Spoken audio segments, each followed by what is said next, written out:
Movie recap Tagalog here. Isang babae ang naglagay ng pagkain sa kanyang ulo habang nagde-deliver sa mga customer at kasabay nito'y nagte-text sa kanyang lola. Pero dahil sa kakaibang kilos na ito, inakala ng mga tao sa paligid na isa siyang performer sa perya. Sa hindi kalayuan, isang ina ang biglang nataranta dahil habang binabantayan ang kanyang anak, aksidente niyang nabitawan ng stroller pababa ng kalsada. Ang nakita lang ng mga tao ay ang babaeng nagde-deliver ng pagkain, nakatingin sa kanyang telepono at pumitik. Bigla na lamang tumigil ang oras. Nawala sa panganib ang sanggol.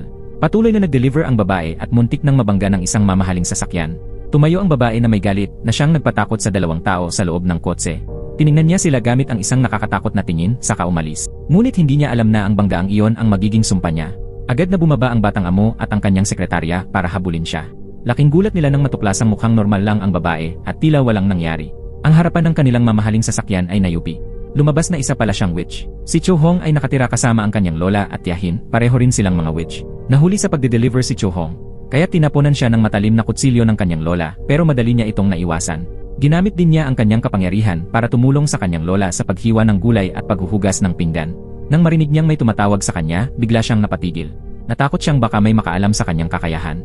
Buti na lang at ang kanyang tiyahin lamang iyon. Sa mga oras na iyon, ang batang chaebol na may-ari ng nabanggang kotse ay naghahanap ng impormasyon tungkol sa isang lugawan na pag-aari ng pamilya ng babae.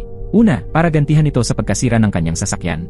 Pangalawa, upang mahanap ang isang lumang bahay na itinayo 25 taon na ang nakaraan. Sa kanyang alaala, kilalang-kilala noon ang kainan sa lugar na iyon. Kahit maraming tindahan ang nalugi dahil sa krisis sa ekonomiya, ang lugawan ay nanatili sa loob ng mahigit 50 taon. Hindi ito nag-a-advertise pero dagsa pa rin ang mga customer. May mga chismis pa na may inilalagay daw na droga sa lugaw. Ang mas kakaiba pa, kahit sino pa ang customer o saan man ito galing, nagsasara ang lugawan tuwing alas 6 ng gabi. Kinukuha pa nila ang mga kutsara habang kumakain ang mga tao at agad nagsasara ng tindahan. Upang patunayan ito, nangalap ng mga litrato ang sekretarya ng 3 taong nakatira sa bahay na iyon. Ngunit wala ni isa mang litrato na nagpapakita ng kahit isang tao. Kaya't nadismaya si Sungtay. Dahil tahimik at ilag sa ibang tao ang 3, kakaunti ang nalalaman tungkol sa kanila. Nang marinig ni Sungtay ang edad ng mga ito, inakala niyang hindi sila ang mga taong hinahanap niya. Pero nagtataka pa rin siya kung ano ang ginagawa nila pagkatapos ng alas 6 ng gabi. Pagkatapos magsara ng tindahan, sabay-sabay na kumain, uminom, at naglaro ng baraha ang 3 witch. Sinabihan si Cho Hong ng kanyang lola na huwag siyang makikialam sa mga tao. Binalaan siya ng kanyang lola na kung palagi niyang gagamitin ang kanyang kapangyarihan para tumulong sa kanila, maaaring mabunyag ang kanyang sikreto at magtapos siya sa isang trahedya. Kinabukasan, pumunta si Cho Hong sa supermarket para mamili, ngunit biglang may isang lalaki na tumayo sa harap niya. Inabot ni Cho Hong ang pagkain nasa mataas na tray, ngunit aksidenteng natamaan si Sungtay ng tray. Agad siyang itinulak ni Sungtay palayo, pero biglang nagbago ang sitwasyon. Siya ang nagpatumba kay Sungtay sa sahig sa harap ng maraming tao. Napagtanto ni Cho Hong na ito ang lalaking bumangga sa kanya gamit ang kotse noong nakaraan, kaya tiningnan niya ito ng masama at saka umalis. Hinanap ni Sungtay ang address ng lugawan. Sa mga oras din iyon, pauwi na si Cho Hong. Napansin niyang sinusundan siya ni Sungtay. Dahil dito, nagalit siya at inakala niyang siya ay sinusundan ng isang baliw na stalker. Dumating si Sungtay sa harap ng lugawan. Labis ang kanyang pagkagulat nang matuklasang iyon pala ang lugar na matagal na niyang hinahanap. Hindi pa siya tuluyang nakakabawi mula sa gulat nang bigla siyang binuhusan ni Cho Hong ng isang balde ng tubig, dahilan para mabasa siya mula ulo hanggang paa. Galit na umalis si Sungtay. Pagka-uwi, agad siyang nakipag-ugnayan sa isang tao upang imbestigahan ang kakaibang bahay. Isang gabi, may isang lalaking may-ari ng tindahan ng manok sa tabi ang dumalaw. Nakita niyang maganda ang takbo ng negosyo ng lugawan, kaya't nagbalak siyang nakawin ang sikreto ng kanilang lugaw. Habang nasa labas si Cho Hong at may kausap sa telepono, palihim siyang pumasok, nagtago sa isang sulok, at kumuha ng cellphone para lihim na i-video ang pagluluto ng lugaw. Doon, nasaksihan niya ang isang mahiwagang eksena ng paglalagay ng pampalasa. Naglagay ang 3 ng isang bagay na naglabas ng kakaibang liwanag. Pagkatapos nito, isang malakas na hangin ang biglang humampas at pinatalsik ang lahat ng nasa paligid. Pati ang buong katawan ng lalaki ay natangay sa lakas ng hangin. Dahil sa ingay, huminto ang 3 witch. Natuklasan nila ang lalaki kaya't natakot ito at nagmakaawang huwag siyang saktan. Lumapit ang lola ni Cho Hong, inilagay ang kanyang kamay sa ulo ng lalaki, saka ito isinilid sa isang bag at dinala palayo. Nasa tapat din ng tindahan si Sungtay at palihim na pinagmamasdan ang bahay. Nakita niya sa gilid ang mga kakaibang kilos ng 3 babae. Kinaumagahan, kalmado silang uminom ng tsaa at nag-relax sa kanilang weekend. Kumuha si Cho Hong ng prutas nang biglang may kumatok sa pintuan. Sinabihan niya na ang tindahan ay sarado tuwing weekend, pero may isang customer na nagpumilit pa ring pumasok. Binuksan ni Cho Hong ang pinto at laking gulat niya nang makita si Sungtay. Nagpakilala pa itong siya raw ang may-ari ng gusali. Mas lalo siyang nagulat sa revelasyong iyon. Sinabi ng sekretarya na binili ng kanyang direktor ang gusali. Kinuha ng tiyahin ni Cho Hong ang kontrata sa paupahan, ngunit ito ay sira-sira na at halos hindi na mabasa. Bukod pa rito, matagal nang patay ang dating may-ari ng gusali, 3 taon na ang nakaraan. Wala na silang ibang paraan para patunayan ang kanilang karapatan. Hiniling din ni Sungtay na lumipat sila sa loob ng 2 linggo. Nang marinig ito, hinabol siya ni Cho Hong at tinanong kung ginagawa ba niya ito bilang paghihiganti sa nangyari noon. Sabi ni Sung Tae, kung gusto nilang manatili, kailangan nilang magbayad ng deposito na 100 milyong won at buwan ng renta na 20 milyong won. Nabigla ang tatlo sa laki ng halagang iyon. Para kumita ng ganoong halaga sa legal na paraan, nagpa siya ang lola ni Cho Hong na mamuhay at magtrabaho na parang ordinaryong tao. Mag-o-overtime sila at hindi na magpapakasasa sa magagarbong gabi.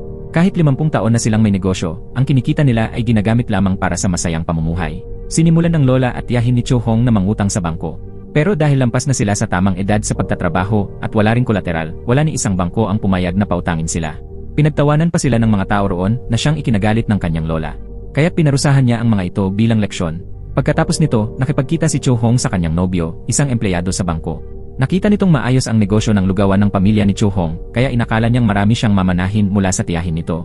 Dahil dito, porsigido siyang manatili sa relasyon. Ngunit nang malaman niyang gustong mangutang si Cho Hong at hindi pala pag-aari ng pamilya nito ang gusali, nadismaya siya at gumawa ng dahilan para makaalis. Pag-uwi ni Cho Hong, sinabi niya sa kanyang lola at tiyahin na tutulungan daw sila ng kanyang nobyo sa pagkuha ng utang. Hindi naniwala ang kanyang lola at sinabihang dapat siyang mag-ingat sa mga tao. Nawawala na raw ang kanyang kapangyarihan dahil sa bulag na pagmamahal niya sa isang taong hindi naman siya mahal. Kung magpapatuloy ito, mawawala ng saysay ang pananatili nila roon upang muling makuha ang kanilang lakas. Nagalit si Cho Hong at sinabing hindi naintindihan ng kanyang lola ang damdamin ng pag-ibig sa pagitan ng magkasintahan. Kinaumagahan, muling nag-deliver si Cho Hong. Bigla niyang nakita ang kanyang nobyo at sinundan ito. Doon niya nadiskobring may relasyon ito sa isang pangit at matandang may-ari ng tindahan ng paksiw na pata. Ginagawa lang niya ito dahil sa pera. Sa pagkakatuklas nito, labis na nadismaya si Cho Hong. Sa lakas ng kanyang sigaw, yumanig ang paligid. Naupo siya sa gilid ng kalsada at umiyak ng labis at malalim. Kinagabihan, nakasakay si Sung Tae sa sasakyan.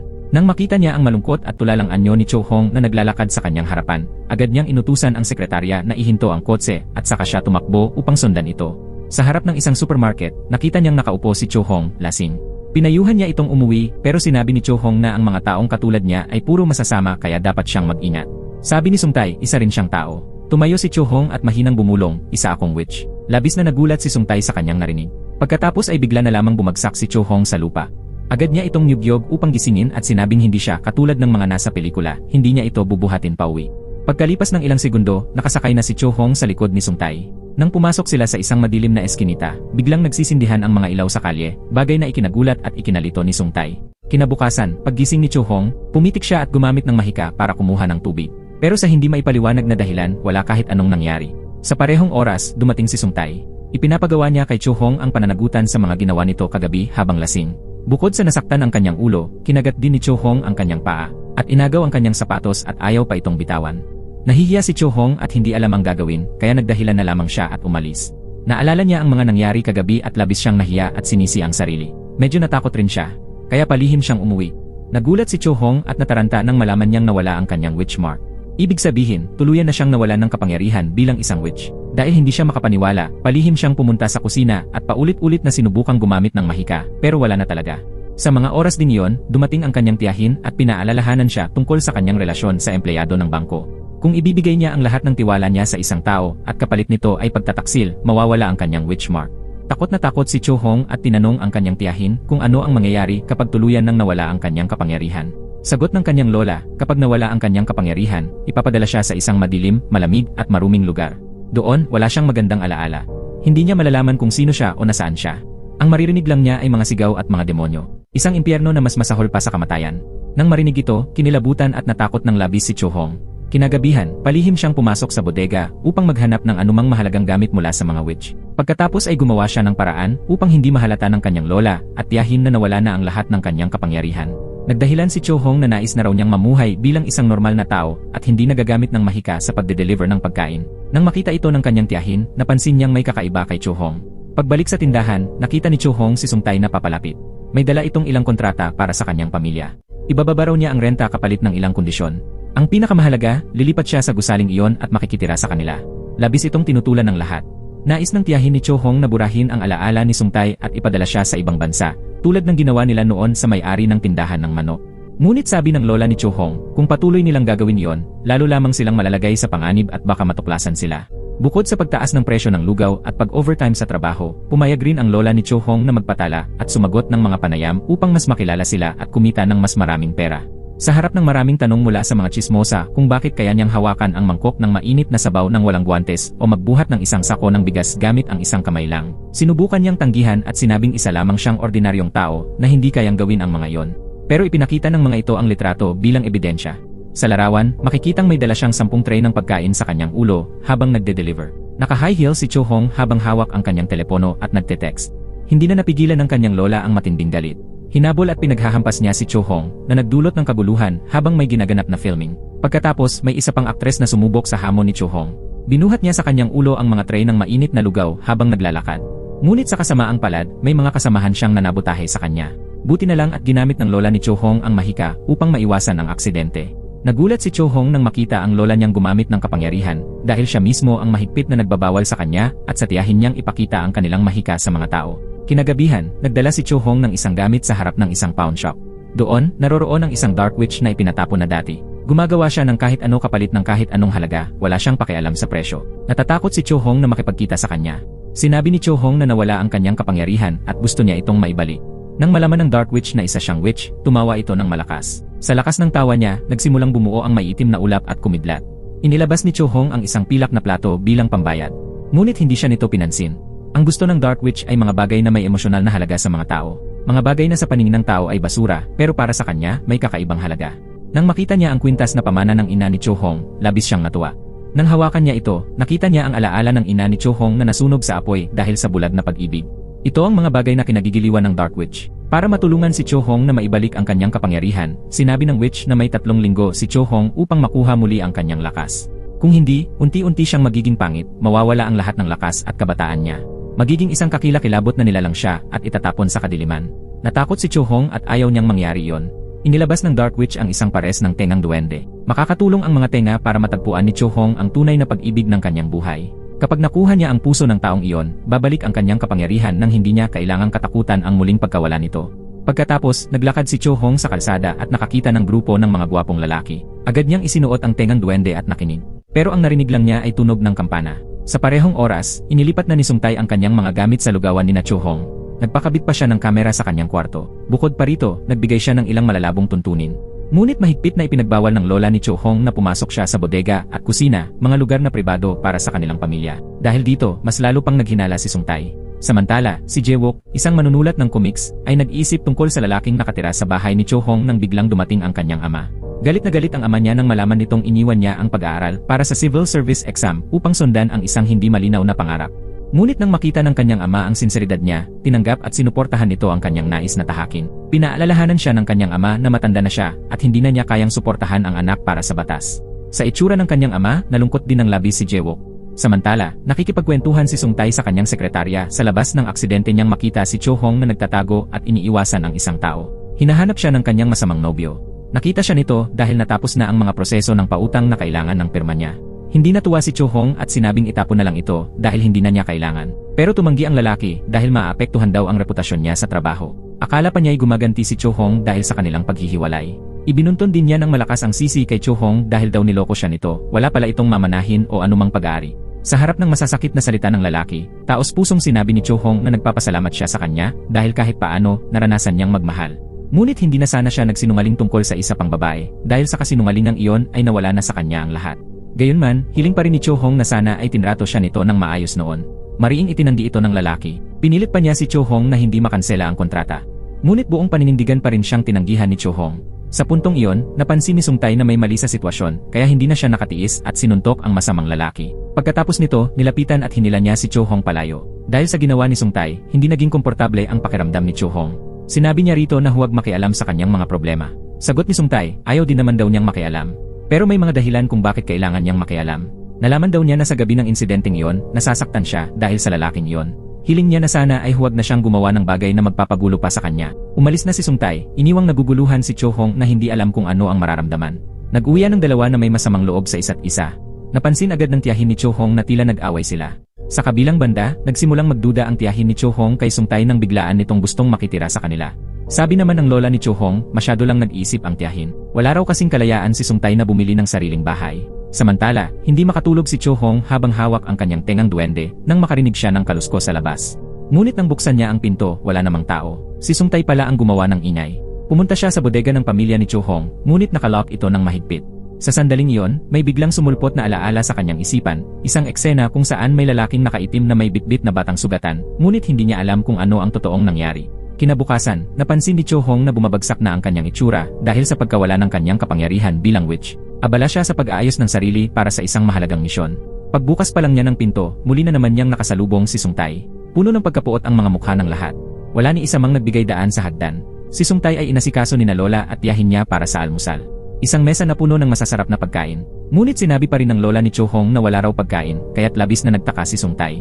Samantala, maraming iniisip si Jae-wook matapos niyang makita ang malungkot na mukha ng kanyang ama nang sabihin niyang gusto niyang tuparin ang kanyang pangarap. Bumisita siya sa kanyang matagal nang nawawalang ina upang humanap ng kaunting ginhawa. Pagkatapos, malungkot siyang nagtungo sa isang bar at naglasing. Sa parehong oras, abala pa rin si Cho Hong sa kalsada, naghahanap ng kanyang kapalaran.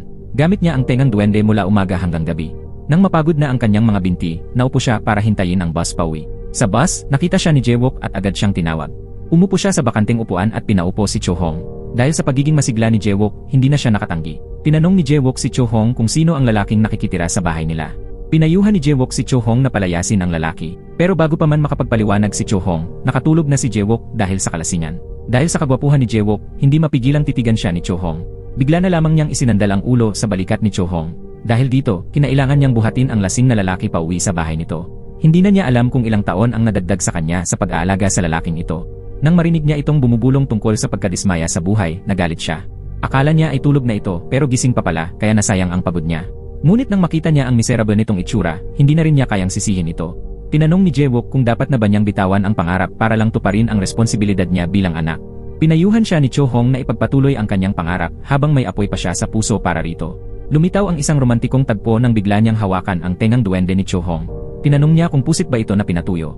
Iabot na sana niya ito sa bibig niya nang maagaw ito ni Cho Hong.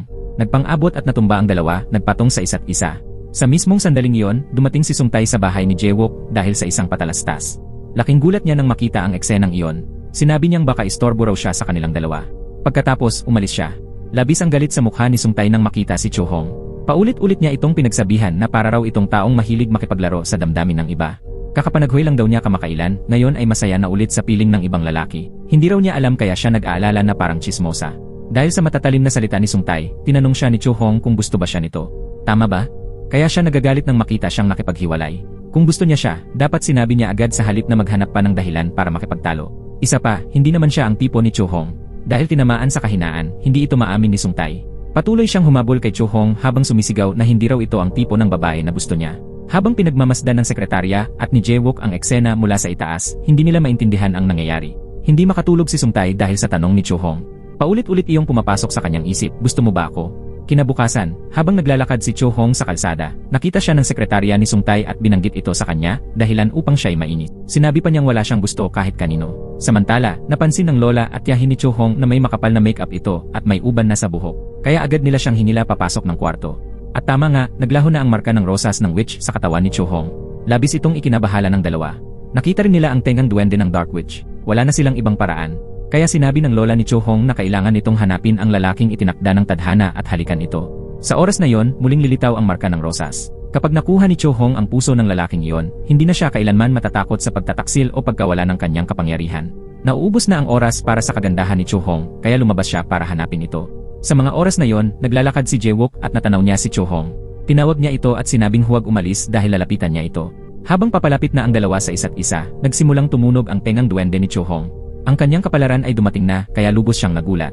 Sa gitna ng siksikang tao, hindi mahanap ni Jae-wook ang eksaktong kinaroroonan ni Cho Hong. Habang naguguluhan si Cho Hong, may biglang tumapik sa kanyang balikat. Si Sung Tai iyon. Nang makita siya, nabitawan ni Cho Hong ang kanyang telepono. Akala niya si Sung Tai ang lalaking itinakda ng tadhana, kaya napasigaw siya sa pagkadismaya, bakit siya pa? Sa oras na yon, patuloy pa ring hinahanap ni Jae-wook si Cho Hong sa gitna ng mga tao. Pero ang nakita lang niya ay ang nahulog nitong telepono, wala na si Cho Hong. Agad na hinila ni Sung Tai si Cho Hong sa isang tabi para makausap. Hinanap niya ito upang humingi ng tawad sa galit niya noong nakaraan. Pero simula raw nang makilala niya si Cho Hong, isang katulad niyang palaging maayos mag-isip ay hindi na makapag-isip ng tama. Tinanong niya kung ano ang tingin ni Cho Hong sa kanya bilang isang lalaki. Habang nagsasaad ng damdamin si Sung Tai, ang iniisip lang ni Cho Hong ay ang halik ng tadhana. Hindi siya nakikinig sa mga sinasabi nito, kaya't labis itong nahiya at nagdahilang aalis na. Ngunit pinigilan siya ni Cho Hong. Nag-alok siya ng tanghalian pero mali ang nasabi niya, sa halip na imbitahan ito sa kain, nasabi niyang maghanap sila ng lugar para maghalikan.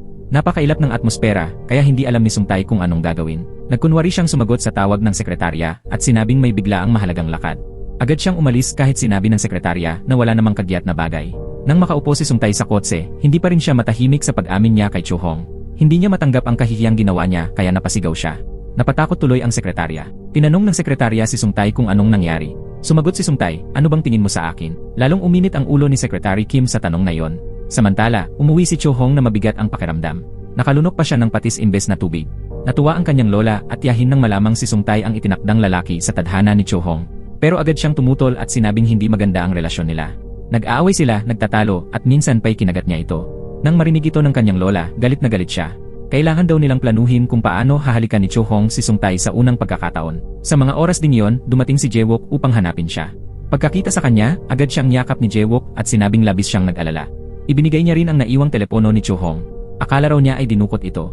Tinanong ni Cho Hong, paano kung totoo ngang may dumukot sa akin? Gusto sanang umamin ni Jae-wook ng damdamin, pero ang nasabi lang niya ay wala na raw maghahatid ng lakas ng loob sa kanya kapag wala si Cho Hong. Hindi natuwa si Cho Hong sa sagot na iyon at pumasok na lang sa loob ng bahay. Habang pauwi naman si Sungtay, tinanong niya ang kanyang sekretarya tungkol sa love life nito. Masigasig namang ibinahagi ni Secretary Kim ang kanyang karanasan.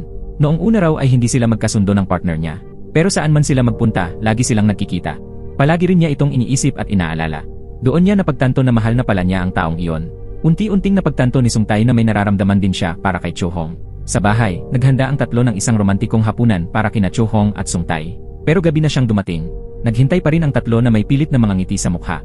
Nagpaalam ang lola at tiyahin ni Cho Hong para bigyan sila ng pagkakataong makapag-usap ng pribado. Nagpakita ng sigla si Cho Hong at sinimulan ang masayang usapan. Inaya niya si Sungtay na uminom. Pero nanatili itong malamig at tila may distansya pa rin. Kinabukasan, habang naghahanda si Sungtay para pumasok sa trabaho, may nakita siyang imbitasyon na nakaabot sa kanya. Hindi niya ito pinansin at itinapon lang sa basurahan. Lumipad ang imbitasyong iyon at napunta kina Jae-wook at Secretary Kim. Nang dumating si Jae-wook upang pumirma ng kontrata kay Sungtay bilang modelo ng patalastas, nagkatitigan ang dalawa na parang matagal nang magkaribal. Biglang napansin ni Sungtay ang imbitasyon na dala ni Jae-wook.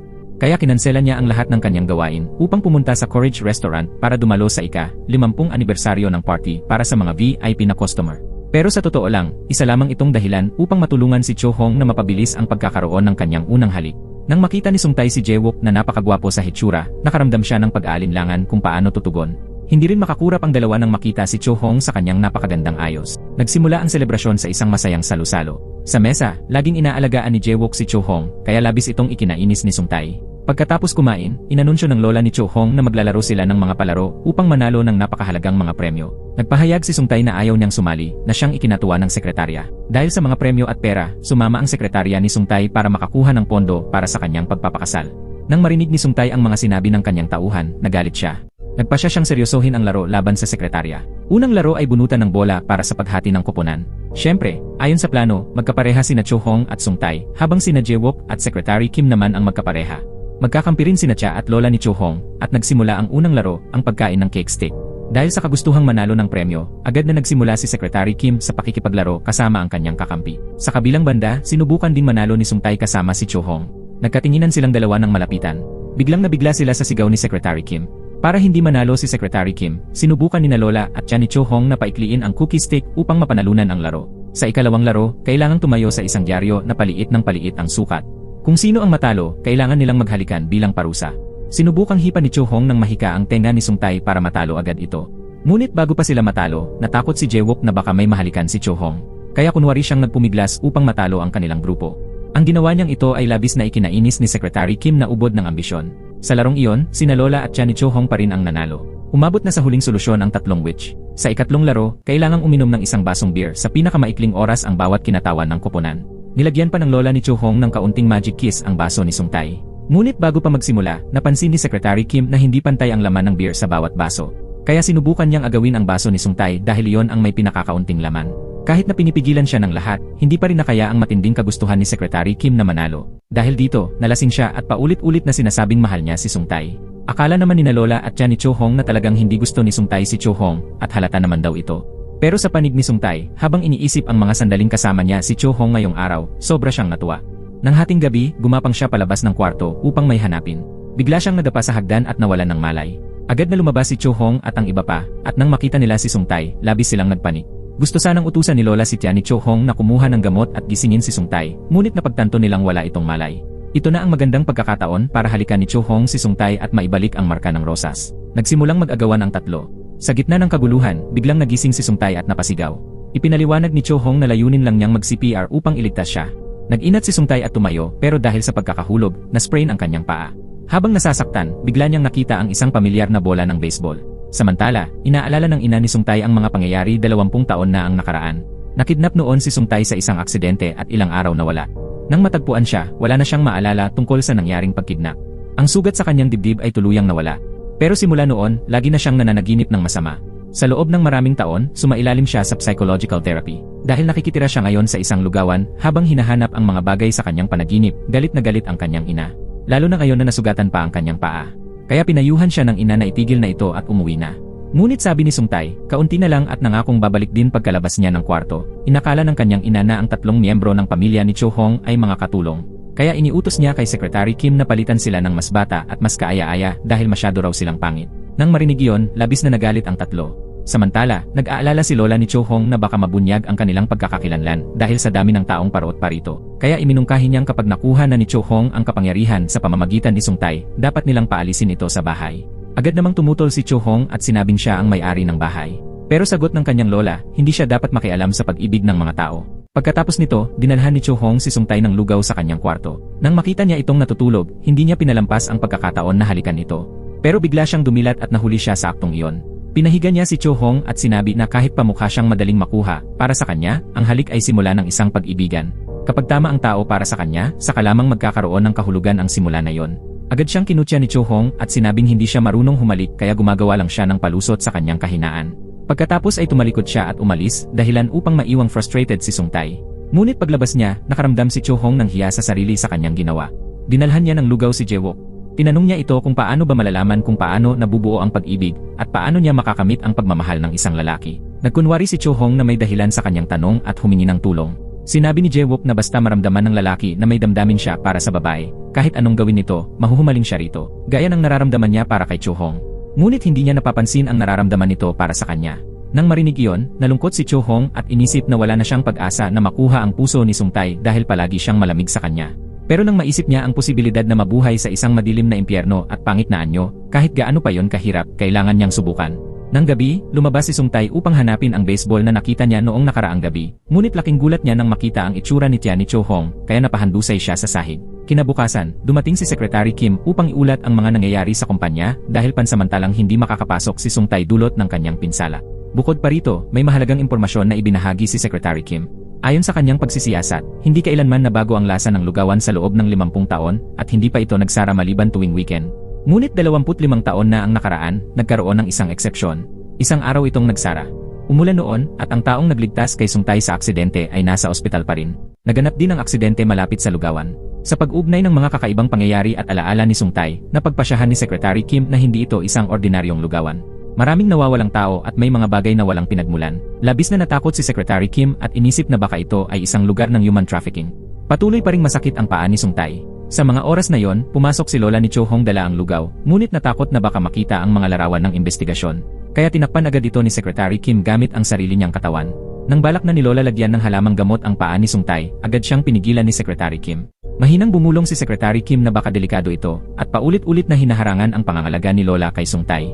Dahil dito, agad siyang pinalayas ni Sung Tae. Doon na gumawa ng dahilan si Secretary Kim para tanungin si Lola tungkol sa TV na napanalunan niya sa laro noon. Habang paalis na ito, walang nagawa ang 3 miyembro ng pamilya ni Cho Hong kundi panoorin siyang bitbit ang TV na naging sanhi ng pagkasira ng plano nila. Nang gabing iyon, iniutos ni Lola kay Cho Hong na dalhan ng pagkain si Sung Tae sa kanyang kwarto at subukang akitin ito. Sa mga sandaling iyon, bumaba si Sung Tae mula sa kung saan at nagsabing makikisalo siya sa pagkain. Nagkukwentuhan ang tatlo nang biglang tumunog ang telepono ni Sung Tae. Agad tumayo si Cho Hong at nagsabing siya na ang kukuha nito dahil sa nasugatan si Sung Tae.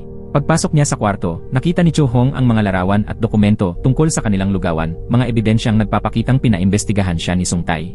Nagsimula na siyang maghinala sa binata. Habang nasa hapagkainan, tinanong ni Lola ni Cho Hong kung bakit niya napiling bilhin ang bahay na iyon gayong marami namang iba pa. Sagot ni Sung Tae, may alaala siya sa lugar na iyon. Minsan daw siyang kumain doon noong bata pa siya. Gusto sana niyang bumalik pero sarado na raw ang tindahan noon. Sabi naman ng tiyahin ni Cho Hong, hindi kailanman nagsara ang lugawan nila. Nagkatinginan si Lola at tiyahin ni Cho Hong na parabang may naalala silang insidente. Nagkunwari si Lola at sinabing baka dahil sa baha noon kaya nagsara ang mga tindahan. Matagal na raw iyon at hindi na niya matandaan kung sino ang nakita niya. Baka napagkamalan lang ni Sungtay na ibang tindahan yon. Dahil sa pag-aalangan ng dalawa, lalong nakaramdam ng pagdududa si Sungtay. Pagkatapos noon, hindi na pigilang balikan ni Lola at tiyahin ni Cho Hong ang isang aksidenteng ayaw na sana nilang pag-usapan. Nagsimula na ring magduda si Lola sa kakaibang kilos ni Sungtay. Samantala, hindi rin makatulog si Cho Hong. Hindi niya alam kung bakit biglang lumapit si Sungtay sa kanilang pamilya at kung ano talaga ang nangyari noong gabi ng aksidente. Pero sinabi niya sa sarili na pagkatapos niyang mahalikan si Sungtay at mabawi ang kanyang lakas, hindi na niya ito muling makikita. Sa mga sandaling iyon, palihim ding lumabas ng kwarto si Sungtay. Nakita niya ang baseball sa itaas ng kabinet kaya kinuha niya ang upuan at inakyat iyon para makuha ito. Nakita siya ni Cho Hong at tinanong kung ano ang ginagawa niya. Sagot ni Sungtay, gusto lang niyang tiyakin kung totoo ba ang mga alaala niya o panaginip lang ang lahat. Humingi siya ng tawad sa pagsisinungaling niya tungkol dito. Bigla namang bumaba si Lola ni Cho Hong. Para hindi siya mahuli, agad siyang pinatago ni Cho Hong at hinintay nilang makabalik ito sa taas. Nagkatitigan ang dalawa. Pag-akyat ni Lola, sinabi ni Cho Hong na maghintay muna siya roon dahil matagal bago makatulog ang Lola at tiyahin niya. Paalis na sana si Cho Hong nang biglang hawakan ni Sungtay ang kanyang kamay. Bigla siyang hinalikan ni Sungtay. Sabi niya, marahil ay dapat na nilang subukang magsimula ng isang romantikong relasyon. At doon, naghalikan silang dalawa ng matamis.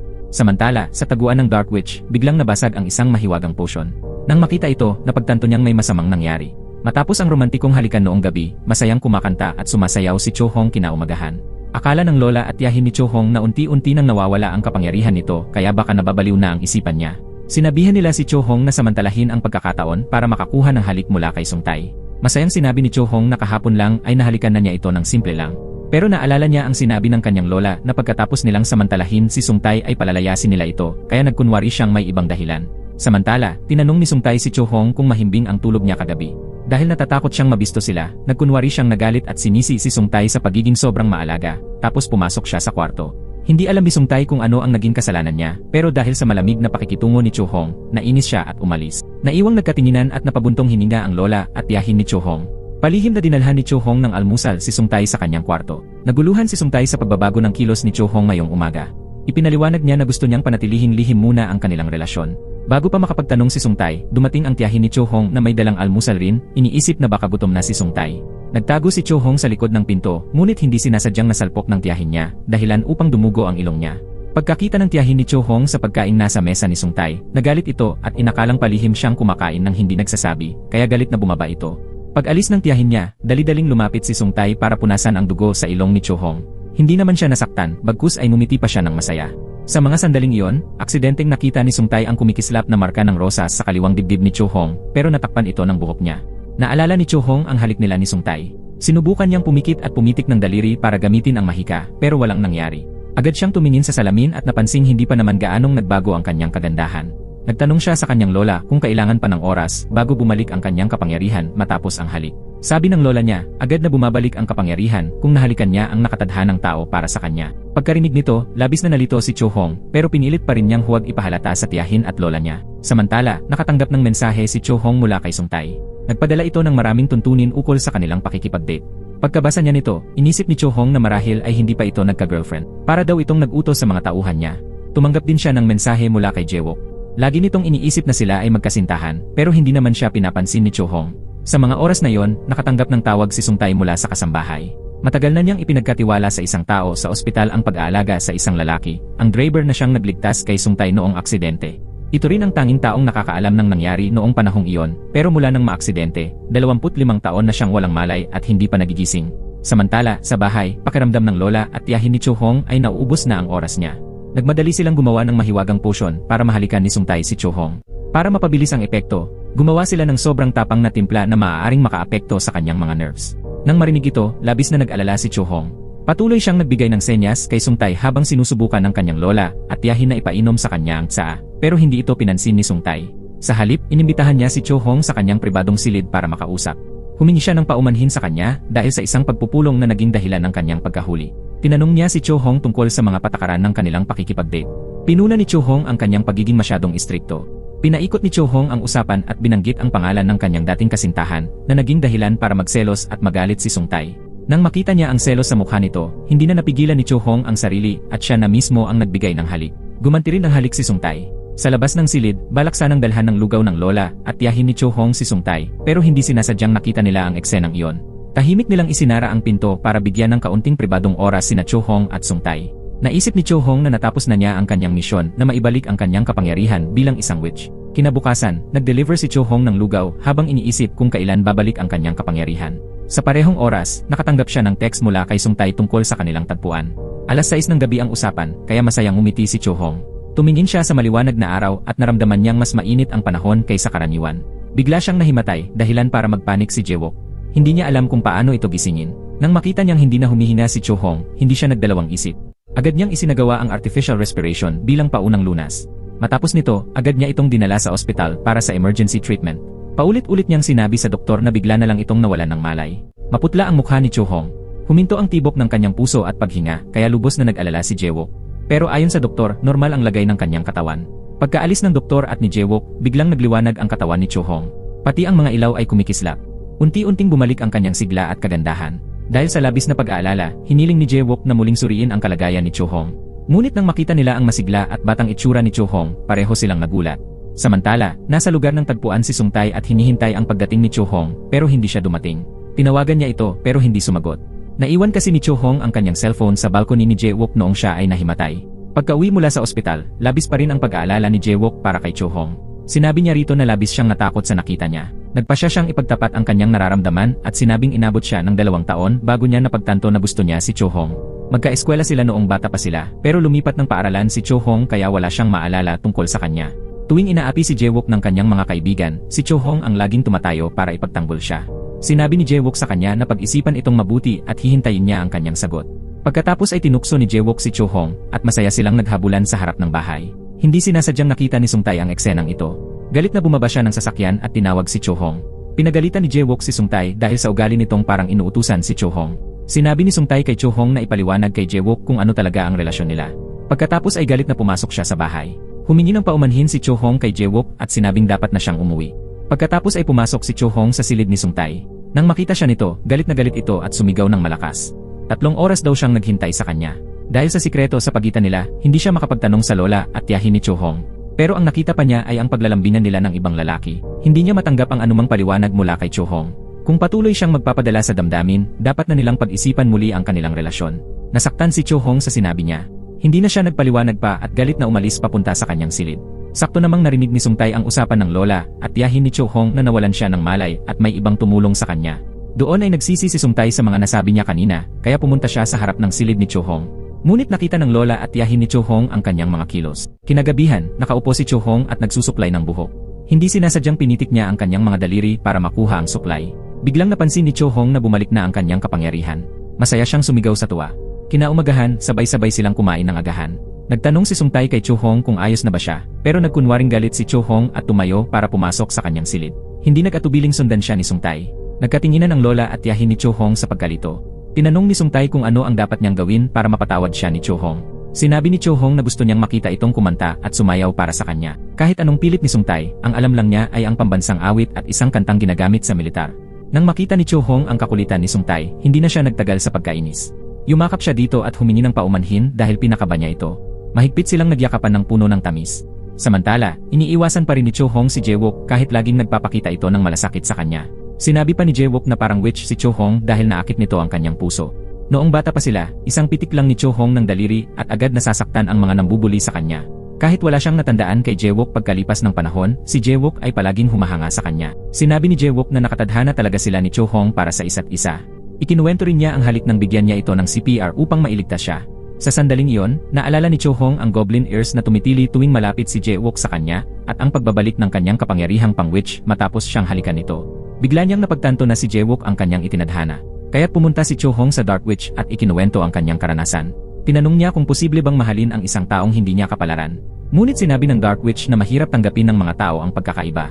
Kapag nalaman nilang isa siyang witch, hindi na siya mamahalin at maaaring pagtaksilan siyang muli na posibleng humantong pa sa kanyang kamatayan. Sa kabilang banda, kung makasama niya ang lalaking itinadhana sa kanya, hindi niya kailangang mag-alala tungkol doon. Kahit malaman pa ng lalaking iyon na isa siyang witch, mananatili itong tapat at buong pusong magmamahal sa kanya.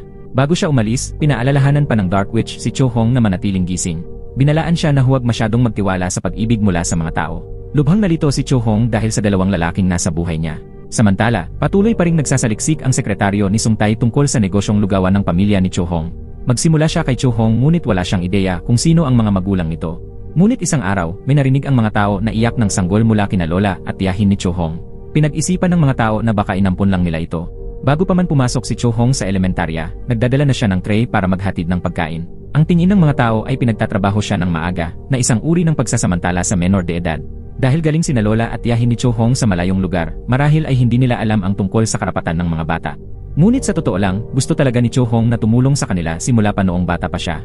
Nang siya ay nasa high school, nakita niyang inaapi ang isang babae kaya tinulungan niya ito. Gumamit siya ng mahika para patumbahin ang mga siga, na siyang naging dahilan para katakutan siya ng mga tao. Dahil dito, napilitan si Cho Hong na paulit-ulit na lumipat ng paaralan. Nang siya ay masuspinde, nagdesisyon siyang tumigil na sa pag-aaral, kaya ang antas ng edukasyon niya ay hanggang high school lamang. May naging kaklase si Cho Hong noon na katabi niya sa upuan. Marami ring gustong tumulong sa kanya dahil sa kakaibang kakayahan niya. May mga manliligaw pang ang dumadayo sa kanilang bahay upang ipahayag ang kanilang pag-ibig sa kanya. Ngunit upang maprotektahan ang pagkatao at kapangyarihan ni Cho Hong, palaging gumagawa ng paraan ang kanyang lola at tiyahin upang ilayo siya sa mga tao. Kaya sa loob ng 25 taon, wala siyang naging kaibigan. Ang alam lang niyang gawin ay ang tumulong sa kanyang lola sa pagde-deliver ng lugaw. Naalala ni Sung Tae kung gaano kalungkot ang buhay ni Cho Hong kasama lang ang kanyang lola at tiyahin sa loob ng mahabang panahon, kaya nakaramdam siya ng awa para sa kanya. Pag-uwi niya sa bahay, nadatnan niya si Cho Hong na naghihintay sa pintuan. Nang makitang wala ang dalawa, agad niyang yakap ng mahigpit si Cho Hong. Tuwang-tuwa si Cho Hong sa pagmamalasakit nito sa kanya. Ngunit bigla niyang naalala ang mga sinabi ng Dark Witch, kaya mabilis niyang itinulak si Sung Tae palayo at bumalik sa kanyang silid. Kinorek ni Cho Hong ang sarili niya na si Sung Tae ay hindi ang itinadhana sa kanya. Pero kapag naaalala niya ang matatamis na halik at yakap nito, hindi niya kayang lokohin ang sarili niya hanggang sa namula ang kanyang mukha. Biglang pumasok si Sung Tae sa kwarto ni Cho Hong. Nang makita niyang namumula si Cho Hong, inakala niyang may sakit ito. Kamakailan lang ay nawalan siya ng malay at kailangang mag-deliver pa ng mga produkto, kaya inisip ni Sung Tae na baka napagod ito. Kahit sinabi ni Cho Hong na ayos lang siya, niyakap pa rin siya ni Sung Tae dahil sa pag-aalala. Ayaw na niyang tiisin pa ni Cho Hong ang lahat ng bagay ng mag-isa dahil nandito na siya para sa kanya. Habang sila'y naglalambingan, biglang kumatok ang tiyahin ni Cho Hong para hanapin ang pang-spray sa ilong. Napilitan si Sung Tae na magtago agad sa likod ng pinto. Gusto sanang pag-usapan ng tiyahin ni Cho Hong si Sung Tae, pero agad siyang pinigilan ni Cho Hong. Nagdahilan si Cho Hong na kailangan nitong magpahinga at pinabalik niya ito sa kwarto. Kinabukasan, tumawag si Sung Tae ng doktor at nurse para magpa-check up kay Cho Hong sa bahay dahil nag-aalala pa rin siya sa kalagayan nito. Matapos ang eksaminasyon, sinabi ng doktor na si Sung Tae mismo ang dapat ipa-check up dahil si Cho Hong ay sobrang malusog. Siya raw ay labis lang na nakatuon sa isang tao. Ang diagnosis sa kanya, love sickness at mental confusion. Tuwa naman si Cho Hong sa narinig niya. Dahil dito, hinila siya ng tiyahin niya palayo at kinausap ng masinsinan tungkol sa relasyon nila ni Sung Tae. Sinabi ng tiyahin ni Cho Hong na napakapalad niya dahil ang lalaking minahal niya ay mabuting tao at dahil doon, mananatili itong lihim mula sa kanilang lola. Kung ibang lalaki iyon, siguradong isinakay na niya sa smuggling boat at pinalayas. Para sa kanya, ang pag-ibig ng mga tao ay isang nakakatakot na bagay. Kapag nasangkot ka na, mahirap nang makawala. Nang marinig ito ni Cho Hong, medyo kinabahan siya. Pagkatapos noon, pumunta siya sa kwarto ni Sung Tae para hanapin ito. Palihim niya itong niyakap mula sa likod, pero bigla siya nitong itinulak dahil sensitibo ito sa kung anong nasa likuran niya. Dahil dito, naging defensive siya kay Cho Hong noong una pa lang silang nagkakilala. Napansin ni Cho Hong ang mga dokumentong inimbestigahan ni Sung Tae tungkol sa kanya, tulad ng nakita niya dati. Akala niya, si Sung Tae ay naging host na naman at sinisiyasat kung angkop ba si Cho Hong para sa kanya, lalo na sa usaping pinansyal at edukasyon. Bago pa makapagpaliwanag si Sung Tae tungkol sa kanyang pinagdadaanan, nagalit na si Cho Hong at lumabas ng kwarto. Sa oras na yon, dumating si Jae-wook sa bahay dahil inimbitahan siya ng lola at tiyahin ni Cho Hong. Nang marinig nila ang isinulat ni Jae-wook tungkol sa witch at halik, masaya nila itong tinanggap. Inimbitahan pa nila ito sa itaas para kumain. Nakita ni Sung Tae ang tagpong iyon at naupo rin sa mesa. Ginampanan niya ang papel ng host at humiling na painumin din siya ng sabaw katulad ni Jae-wook. Lumabas na isinulat ni Jae-wook ang istoryang iyon dahil hindi niya makalimutan si Cho Hong noon. Ginamit niya ang kanyang imahinasyon upang ilahad ang kanyang nararamdaman sa kanyang akda na siyang nagbigay ng kapanatagan sa puso ng lola ni Cho Hong. Pero inakala ni Sung Tae na isang walang kwentang-kwento lang iyon mula sa isang kartoon. Sinabi ni Jae-wook na isang ang witch si Cho Hong dahil sa misteryoso at cute niyang kagandahan na humahatak ng atensyon. Nang marinig ito, nagpanik ang lola at tiyahin ni Cho Hong. Nainis si Cho Hong at pinaalalahanan si Jae-wook na kumain na lang at huwag masyadong madaldal. Sinabi ni Jae-wook na baka nahihiya lang si Cho Hong dahil naglakas loob siyang ipagtapat ang damdamin niya rito. Nang marinig iyon, natigilan si Sung Tae at tiningnan si Cho Hong ng matalim. Nabahala rin ang lola at tiyahin ni Cho Hong at tinanong kung ano ang naging sagot niya. Nalito rin si Sung Tae. Sinabi ni Jae-wook na hihintayin niya ang sagot, kaya huwag itong magmadali at pag-isipan ito ng mabuti. Ngunit sinabi ni Cho Hong na sasagutin niya agad. Taos puso siyang nagpapasalamat sa damdamin ni Jae-wook para sa kanya, pero tinanggihan niya ito. Sinabi niyang mula ngayon, iiwasan na niya ang mga lalaki. Sa harap mo, mabait ka, pero sa likod ko, nag-imbestiga ka. Isa kang plastic at hindi tapat na tao. Para sa kanya, pare-pareho lang ang lahat ng lalaki. Tumayo siya at umalis. Labis na natuwa ang lola ni Cho Hong sa narinig. Tiningnan ni Jae-wook si Sung Tae. Kinagabihan, nag-text si Sung Tae kay Cho Hong na gusto niyang makita ito dahil alis siya para sa isang business trip kinabukasan. Pero hindi siya sinagot.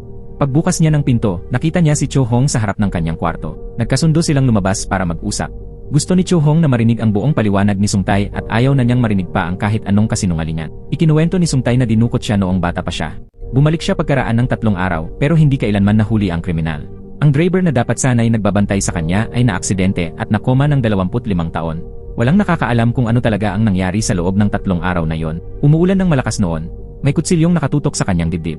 May isang taong nakasuot ng raincoat at isang bahay na may matulis na bubong, katulad ng porridge restaurant nila Cho Hong. Iyon lang ang natatandaan niya. At iyon din ang dahilan kung bakit binili niya ang porridge restaurant para alamin ang totoo. Sinubukan niyang hanapin ang baseball na may pangalan niya sa bookshelf, dahil iyon ang daladala niya noong dinukot siya. Pero nalaman niyang hindi iyon ang hinahanap niya. Napagtanto ni Cho Hong na sa napakaraming taon, nabuhay si Sung Tae sa takot. Lagi siyang malamig at mailap sa lahat ng tao. Napakasensitibo niya na kahit yakapin siya mula sa likod, nagagalit siya dahil hindi niya alam kung sino talaga ang nanakit sa kanya noon. Niyakap siya ni Cho Hong at napaiyak. Hindi niya kayang basta paniwalaan si Sung Tae. Pero ang puso niyang mahina ay hindi mapigilan ang damdamin niya para rito. Bilang tugon, hinalikan siya ni Sung Tae ng matamis para aliwin siya. Kinabukasan, nagpaalam si Sung Tae kay Cho Hong para sa kanyang business trip. Nakita ni Secretary Kim na lalong gumaganda si Cho Hong, kaya naisipan niyang ipakilala ito sa kanyang nakakabatang kapatid. Pero pinigilan siya ni Sung Tae. Sinisi siya ni Sung Tae at pinagmamadali siyang pumasok sa trabaho. Tiningnan ni Cho Hong si Sung Tae na may nagniningning na mga mata na puno ng pagmamahal. Ang pagkawala ni Sung Tae ay tamang pagkakataon para sa pamilya ng mga witch na magluto ng sabaw para sa lugaw dahil wala siya sa loob ng 2 araw. Ngunit para sorpresahin si Cho Hong, palihim na bumalik si Sung Tae sa gabi.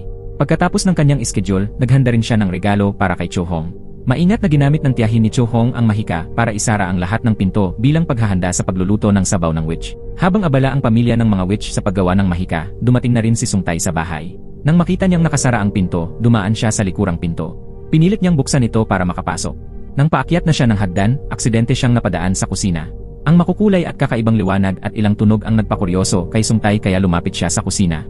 Nang marinig ng 3 witch ang ingay sa labas, buti na lang at agad nilang nabawi ang kanilang kapangyarihan, kaya hindi ito napansin ni Sung Tae. Nang makita siya, agad siyang pinigilan ni Cho Hong sa pagpasok. Hinila niya ito paakyat para makausap. Galit siya sa kanya. Sinabi niyang ang 50 taong gulang na porridge restaurant ng kanilang pamilya ay pinagmamatyagan ng maraming tao na gustong nakawin ang recipe. May mga nagbi-video pa, kaya sobrang maingat ang pamilya ni Cho Hong. Ngayon na basta na lang siyang pumasok sa sensitibong lugar ng pamilya, para na rin siyang isa sa mga yon. Kung sinabi lang sana niya ito ng maaga, hindi sana nagkaganito. Galit na sagot ni Sung Tae, na-miss niya si Cho Hong at gusto lang niya itong sorpresahin, kaya bumalik siya agad pagkatapos ng trabaho. Pero hindi niya akalaing sisigawan siya ng ganoon. Nakonsensya si Cho Hong nang marinig ito. Yumakap siya mula sa likuran upang aliwin si Sung Tae. At syempre, dahil sa ganda niya, hindi nagtagal ay nawala ang galit ni Sung Tae. Ang gusto lang niya ay makilala ng lubusan si Cho Hong. Samantala, dahil natatakot ang tiyahin ni Cho Hong na baka may makita si Sung Tae, plano sana niyang ilabas ang alak na may 65% na alkohol para lasingin siya. Gusto niyang mapaamin ito sa katotohanan. Nang makita ni Sung Tae ang bote ng alak, nagulat siya at tinanong ang tiyahin ni Cho Hong. Sinabi ng tiyahin na bigay daw iyon sa kanya ng isang customer noong siya ay isang napakagandang dalaga pa.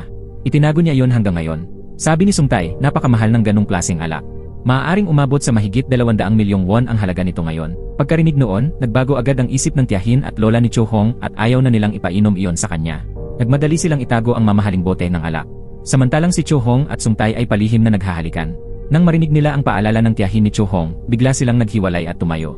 Kinabukasan, habang puno ng mga customer ang kainan, may isang matandang lalaki mula sa malayong lugar ang dumating upang bumili ng lugaw. Pagkakita sa kanya, labis ang pagkagulat ng tiyahin ni Cho Hong at nabitawan niya ang tray ng mga plato sa kanyang kamay.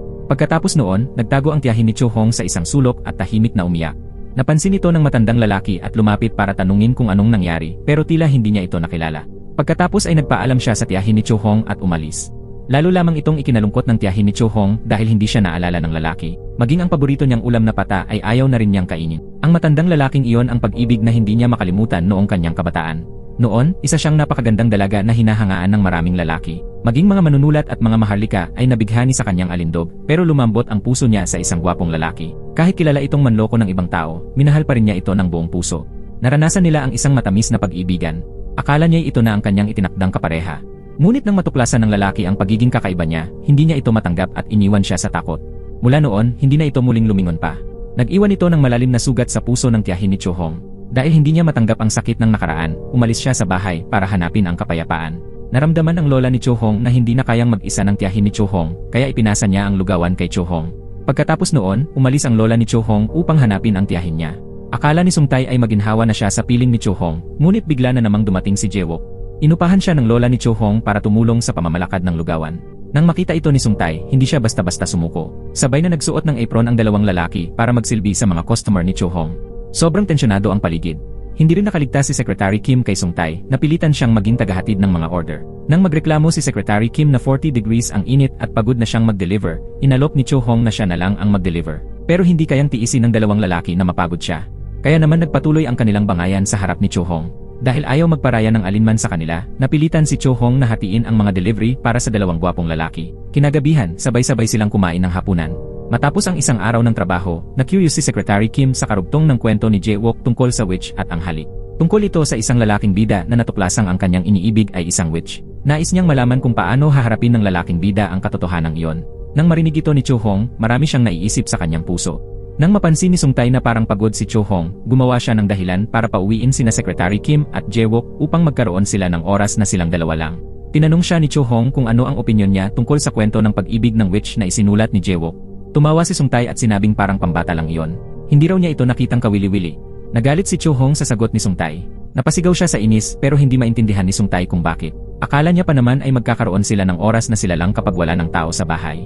Ngunit hindi hinayaang magtagumpay si Sung Tai ni Jae Wook. Sinabi ni Jae Wook na matutulog siya sa bahay para bantayan si Cho Hong kung sakaling may masamang balak si Sung Tai. Dahil galit si Cho Hong kay Sung Tai, hindi na siya nagsalita. Pumasok siya sa kanyang kwarto na masama ang loob. Bumalik si Sung Tai sa sarili niyang silid, iritado, at nakita niyang nakahiga na roon si Jae Wook. Dahil sa katigasan ng ulo ni Jae Wook, hindi na siya napalayas ni Sung Tai. Nag-agawan ng dalawa ng kumot habang nasa isang kama. Hating gabi na nang makaramdam si Sung Tai ng hindi komportableng pagtulog habang kayakap ni Jae Wook. Kaya palihim siyang lumabas. Nakita niyang gising pa si Cho Hong. Maingat siyang lumapit at humingi ng tawad dahil hindi niya alam kung paano maging romantiko o nakakatawa. Kahit pa isa siyang witch, mamahalin pa rin daw niya ito. Kaya wala nang dapat isipin o ipag-alala si Cho Hong na baka makalimutan pa siya ni Sung Tai balang araw. Dahil mas mahalaga raw ang pagmamahal niya kaysa sa kahit ano paman. Nang marinig ni Cho Hong ang matatamis na salitang ito, naibsan ang kanyang damdamin at napayakap siya rito. Samantala, gising pa rin si Jae Wook. Narinig niya ang lahat ng pag-uusap ng dalawa sa labas ng pinto. Kahit hindi siya nagsalita, naramdaman niya ang kaunting lungkot. Habang nangyayari ito, abala naman ang tiyahin ni Cho Hong sa paghahanap ng mga alaala ng kanyang kabataan. Pinuntahan niya ang mga lugar na may mga alaala siya. Pagdating niya sa bahay ng kanyang dating kasintahan, nakita niya itong pinapakain ng lugaw ang asawa. Napakaalaga niya rito. Pinuntahan pa niya ang lungsod kung saan nakatira ang asawa nito para lang bumili ng lugaw. Sa sandaling iyon, dumating ang lola ni Cho Hong at hinila pauwi ang tiyahin niya. Gayunpaman, labis ang pasasalamat ng tiyahin ni Cho Hong sa lola niya dahil hindi nito binura ang magagandang alaala ng kanyang kabataan. Dahil dito, napagtanto niya kung paano siya namuhay noon at handa na siyang magsimula ng panibagong buhay. Sa parehong oras, inihatid ni Cho Hong si Sung Tai papasok sa trabaho. Medyo nahihiya siyang iniabot ang kwintas na binili niya sa business trip. Sinimulan pa niyang mag-practice ng matatamis na pananalita para kay Cho Hong. Kahit medyo awkward, sobrang saya at aliwalas ng pakiramdam ni Cho Hong. Agad niyang isinuot ang kwintas sa leg.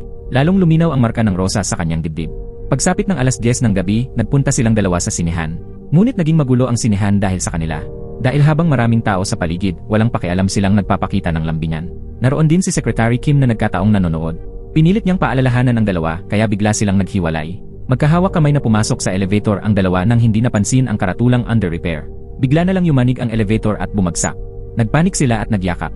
Sa sandaling yon, hindi sinasadyang pumikit si Cho Hong at pumitik, dahilan para tumigil ang elevator at bumukas ang ilaw. Nasaksihan din ni Sung Tai ang pangyayari. Pag-uwi nila, nag-aalala si Cho Hong na baka nadiskubre na ni Sung Tai ang kanyang lihim. Si Sung Tai naman ay nagsimulang maghinala tungkol sa mga hindi sinasadyang pagpitik ni Cho Hong noon at noong nagsabi siya na isa siyang witch. Pero inisip niya na baka guni-guni lang iyon ni Cho Hong noong nalasing ito, isang walang kwentang imahinasyon. Sa sandaling iyon, dumating ang lola ni Cho Hong sa kwarto, dahilan para maputol ang iniisip ni Sung Tai. Dumating ito para ibigay ang upa ngayong buwan. Hindi sinasadyang nakita nito ang peklat sa dibdib niya. Sabi ni Sung Tai, nang siya ay bata pa, na aksidente siya at nagkaroon ng peklat. Ang lola naman ay tila may iniisip ding iba. Kinabukasan, nagpunta si Sung Tai sa doktor gaya ng nakagawian, at maayos pa rin ang kalusugan niya. Nagtanong siya tungkol sa peklat sa kanyang dibdib, pero sabi ng doktor ay walang bakas ng sugat o hiwa ng kutsilyo gaya ng kanyang natatandaan. Maaaring ito raw ay isang bagay na hindi kayang ipaliwanag ng modernong medisina. Dahil sa relasyon ni Cho Hong at Sung Tai, pinayuhan siya ni Secretary Kim na itigil na ito. Natakot si Secretary Kim na baka malaman ng ina ni Sung Tai. Isa si Chu Hong sa mga hadlang sa pamana ni Sung Tae sa korporasyon. Hindi magdadalawang isip ang ina niyang tanggalin ang sinumang hahadlang. Naalala bigla ni Sung Tae ang dahilan kung bakit palipat-lipat ng paaralan si Chu Hong noong sila'y nag-aaral. Sabi ni Secretary Kim, gawa-gawa lang iyon ng imahinasyon ng mga bata noon. Halimbawa raw ay ang pagpigil ni Chu Hong sa isang aksidente sa kalsada sa pamamagitan ng pagpitik o ang mga buli na bigla na lang natumba. Pati ang mga tuyot na bulaklak ay muling namumukadkad kapag dumadaan si Chu Hong. Napaisip ng malalim si Sung Tae. Sa kabilang banda, naalala ni Chu Hong ang mga sinabi ni Sung Tae. Natuklasan ni Chu Hong na ang patungan ng paa ng kanyang upuan ay ang ping-pong ball na matagal nang hinahanap ni Sung Tae sa bahay. Nag-aalangan siyang tanungin ang lola niya. Naisip niya kung may pagkakataon ba na ang mga witch ay nanakit ng kahit sino gamit ang kutsilyo kahit bata pa ito. Pero sinabi ng lola niya na basta't may banta sa kanilang katauhan, hindi siya magdadalawang isip na gumawa ng hakbang. Nang marinig ito, lalong nag-alala si Chu Hong. Natakot siyang baka may kinalaman ang kanyang pamilya sa aksidenteng nabanggit ni Sung Tae. Bumalik siya sa kanyang kwarto, hawak ang bola at malalim na nag-isip. Nang pumasok si Sung Tae sa kanyang kwarto, agad niyang itinago ang bola sa ilalim ng kumot. Hindi niya alam kung ano ang nagawa niyang mali at tila nagtatampo si Chu Hong. Hindi niya nakita si Chu Hong na naghihintay sa labas gaya ng dati. Inisip niyang baka nagtatampo ito sa upuan sa kwarto. Nakamba siyang may madiskubre ito, kaya nagdahilan siyang maghahanda ng pagkain. Pero pinigilan siya ni Sung Tae at niyakap. Sinabi nitong mahal na mahal niya ito. Bagamat masaya si Chu Hong, puno pa rin ng kaba ang kanyang puso. Sa labas ng kwarto, narinig ng lola ni Chu Hong ang kanilang pag-uusap. Samantala, sa kuta ng Dark Witch, may mga kakaibang nangyari na nagpapahiwatig ng masama. Palihim siyang pumunta kay Chu Hong. Sinabi nitong ang kwintas na dala ni Chu Hong ay senyales ng paparating na kapahamakan. Sagot ni Chu Hong, iyon ay alaala ng kanyang ina at wala siyang maalala tungkol dito. Binigyang babala siya ng Dark Witch na ang lalaking mahal niya ay hindi nakatakdang maging kanya. Hindi sinasadyang narinig ito ng tiyahin ni Chu Hong, kaya't nagalit ito at pinaalis ang witch. Nang makita ng witch ang lola ni Chu Hong, naalala niyang minsan na rin itong lumapit sa kanya noon at may nangyaring masama. Ngayon, inuulit ni Chu Hong ang parehong pagkakamali na siya namang ikinatuwa ng witch. Parehong alam ng lola at tiyahin ni Chu Hong na hindi si Sung Tae ang itinakdang lalaki para sa kanya. Pero giit ni Chu Hong, siya ang pinili niya at naniniwala siyang hindi siya ipagkakanulo nito kahit malaman ang totoo. Ngunit tinakot siya ng kanyang tiyahin at lola, kung hindi niya ito tatapusin, sila na ang kikilos. Nang bumalik si Sung Tae sa bahay, malamig ang pakikitungo ng tiyahin at lola ni Chu Hong, ikinasama ng loob niya. Sinabi ni Chu Hong na alam na ng kanyang pamilya ang tungkol sa kanila. Hindi maintindihan ni Sung Tae kung bakit ayaw sa kanya ng pamilya ni Chu Hong. Tinanong niya kung may nagawa ba siyang mali. Hinagod siya ng halik ni Chu Hong bilang pampalubag loob at sinabi nitong sapat na nagusto niya ito. Habang maghahalikan na sana ang dalawa, biglang dumating ang ina ni Sung Tae. Pinagtabuyan niya ang lahat palabas. Tapos ay pinagalitan si Sung Tae. Inusisa niya kung bakit ipinaimbestigang muli ang retiradong pulis na may kinalaman sa aksidente noon. Sinabi niyang kahit anong paghahanap niya, wala siyang mahahanap. Bago siya umalis, sinabi pa nitong umalis na si Sung Tae sa baratong lugar na ito at pagbibigyan niya ang kanyang kahinaan sa babae kanina. Para raw sa pamana niya yon. Narinig ni Chu Hong ang lahat mula sa labas at labis siyang nalungkot. Kaya pumunta siya kay Jae-wook para maglabas ng saloobin dahil wala siyang ibang kaibigan. Laging handa si Jae-wook na makinig sa kanya tuwing kailangan niya ito. Pagkatapos, inalis ni Chu Hong ang kwintas na bigay ni Sung Tae. Gusto na niyang kalimutan ang nararamdaman niya pero hindi ito kayang sundin ng kanyang puso. Samantala, nang muling makita ng lola at tiyahin ni Chu Hong ang ina ni Sung Tae, tila may matinding pagkapamilyar silang naramdaman. Sinabi ng lola ni Chu Hong na nakita niya ang malaking peklat sa dibdib ni Sung Tae. Doon nila nakilala na siya ang batang lalaki noong taong iyon. Pagkatapos ay niyaya ni Chu Hong si Sung Tae na maglakad-lakad sa parke. Ibinigay niya pabalik ang kwintas at sinabi na kapag naayos na niya ang kanyang isipan, siya na mismo ang magsusuot nito para sa kanya. May gusto siyang ipakita sa kanya. Pumitik si Chu Hong at nagpalit-palit ng kulay ang matataas na busali. Nagkislapan ng mga ilaw at biglang parang tumigil ang lahat sa paligid. Tumigil ang lahat sa kanilang ginagawa. Niyakap niya si Sung Tae at sinabi na ito ay isang bagay na matagal na niyang itinatago sa kanya. Mahal na mahal niya ito ngayon at ganoon din ang kanyang puso. Hindi niya mapigilan ang kanyang damdamin. Tinanong ni Chu Hong si Sung Tae kung mamahalin pa rin siya nito kahit nalaman na ang lahat tungkol sa kanya. Papasagot na sana si Sung Tae nang bigla siyang pinatulog ng lola at tiyahin ni Chu Hong gamit ang mahika. Pagkatapos ay dinala nila si Sung Tae pauwi. Tiningnan nilang mabuti ang peklat at kinumpirma na siya nga ang batang lalaki noong maliit pa ito. Nalito si Chu Hong at tinanong, hindi naman kayo ang dumukot sa akin noong bata pa ako, hindi ba? Napagtanto ng lola at tiyahin ni Chu Hong na baka naalala na ni Sung Tae ang mga nangyari noong bata pa siya, kaya nagpasya silang burahin ang kanyang alaala. Kahit anong pilit ni Chu Hong na pigilan sila, wala siyang nagawa. Hinila siya palabas ng kanyang tiyahin at sinabing naranasan na rin niya ang ganoon. Kahit tunay na mahal siya ng lalaking iyon, mahirap pa rin para sa mga lalaki ang tanggapin ang katotohanan na isa silang witch. Ganoon din daw ang nangyari sa kanyang ina, nagmahal pero pinagtaksilan. Ang pinakamainam ay burahin ang lahat ng alaala ni Sung Tae bago pa ito tuluyang mahulog ang loob kay Chu Hong. Dapat silang manatiling landlord at tenant lamang. Iyon daw ang pinakamabuting paraan para sa kanilang dalawa. Walang nagawa si Chu Hong kundi tanggapin ito. Isa-isang binura ng mahika ang mga alaala ni Sung Tae. Ang katotohanan ay noong bata pa siya, dinukot siya ng chopper para takutin ang kanyang ina. Habang tumatakas, nadiskubre siya ng chopper. Dahil nakapiring, nadapa si Sungtay at aksidenteng nasaksak ang sarili sa dibdib gamit ang matalas na bagay. Nang makita ng trooper ang sugat ni Sungtay, natakot ito at tumakbo. Iniwan siyang duguan. Kinabukasan, pagbangon ni Sungtay, tinawag niya si Cho Hong sa kanyang kwarto. Tinanong niya kung ano ang nangyari kagabi. Habang naguguluhan pa si Cho Hong, itinuro ni Sungtay ang mansa sa kama. Pinapalinisan niya ito at kung hindi raw ay magpapalayas siya. Tinanong lang ni Cho Hong kung may nararamdaman pa itong sakit. Matigas ang boses ni Sungtay nang sabihing ayos lang siya. Malungkot na sinabi ni Cho Hong na siya na ang mag-aayos ng kama at lumabas habang namumugto ang mga mata. Sa agahan, ipinakita pa ni Sungtay ang kanyang mayabang na ugali na ikinairita ng lahat. Pero pinatunayan din ito na burado na talaga ang kanyang mga alaala. Nakita ng lola at tiyahin ni Cho Hong ang pagkabahala ni Cho Hong. Sinabi niya na magiging ayos din siya para makabalik sa dati. Nang paalis na si Sungtay para pumasok sa trabaho, inabot niya kay Cho Hong ang isang bungkos ng labada at pinapalaba. Pero malamig siyang tinanggihan ni Cho Hong dahil wala iyon sa kontrata. Sa oras din iyon, nahulog ang kwintas na iniregalo niya. Pinulot ito ni Cho Hong at ibinalik sa kanya. Sinabi niya na dapat alagaan niya ang kanyang mga gamit. Habang nasa kotse, tinitigan ni Sungtay ang kwintas na may halong pagtataka. Napansin ito ni Secretary Kim pero hindi nangahas magtanong. Biglang pumutok ang gulong ng sasakyan at nawala ng balanse, kaya biglang preno si Secretary Kim at nasugatan si Sungtay. Nag-aalala si Secretary Kim dahil napapansin niyang sunod-sunod ang malas nila. Ikinuwento niya kay Sungtay na kamakailan lang ay muntik na rin siyang mamatay dahil naipit siya sa elevator kahit wala namang kuryente.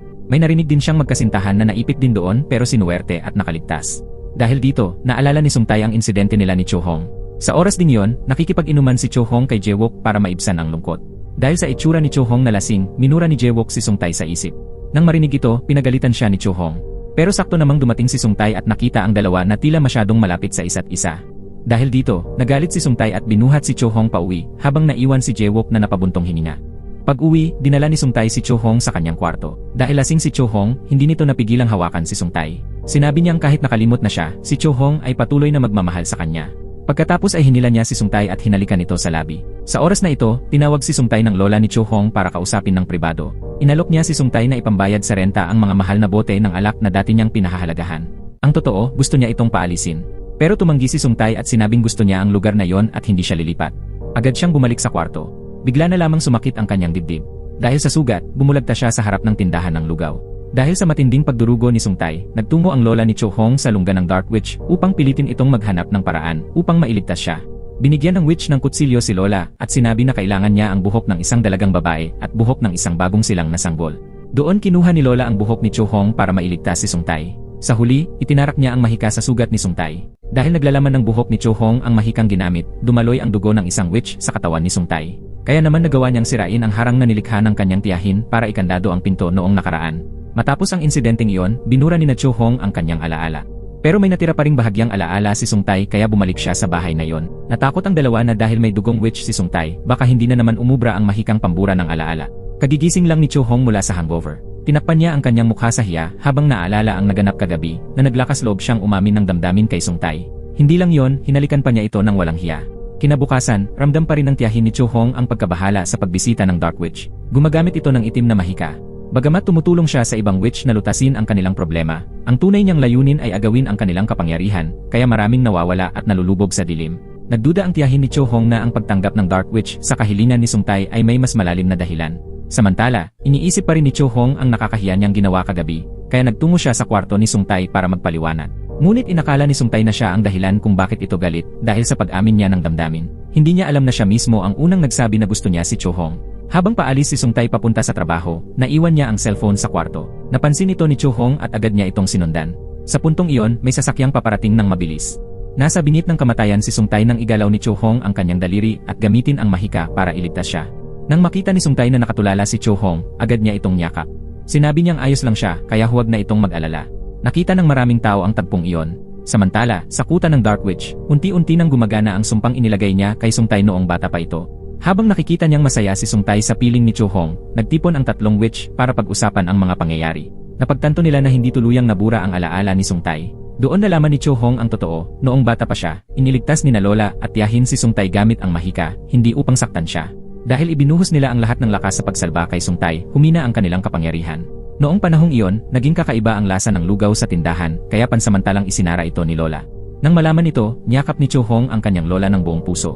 Masaya siya na iniligtas ng lola niya ang lalaking mahal niya. Hindi na niya nais pang mag-alala pa ang lola at tiyahin niya.